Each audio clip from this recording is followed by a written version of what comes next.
Olá pessoal, seja bem-vindo ao Tom Ensina. No vídeo de hoje, vou mostrar como você pode definir o Google Chrome como navegador padrão do seu computador, seja no Windows 10, Windows 11 ou qualquer outro sistema. Então, se você quer aprender isso de forma rápida e fácil, já deixa o seu like e se inscreva no canal. Sem mais delongas, bora pro vídeo. Primeiro, abra o Google Chrome.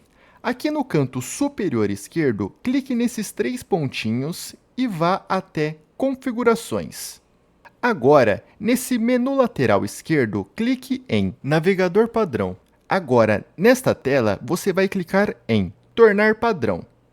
Feito isso, clique em Aplicativos Padrão, aqui nesse menu lateral esquerdo, e vamos até Navegador da Web.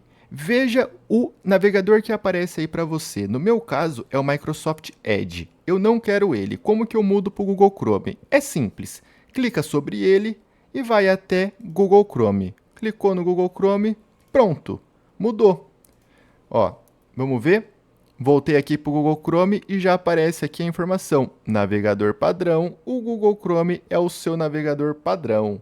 Ah, não quero fazer dessa forma. Existe outro jeito? Existe.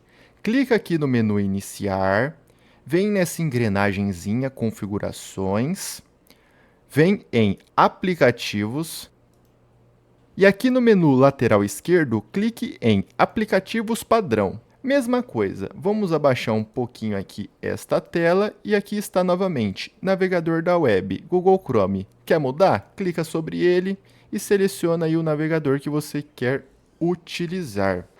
Existe outra forma? Existe, é a terceira e última forma. Você clica aqui no menu Iniciar, digita Painel de Controle, clica sobre ele.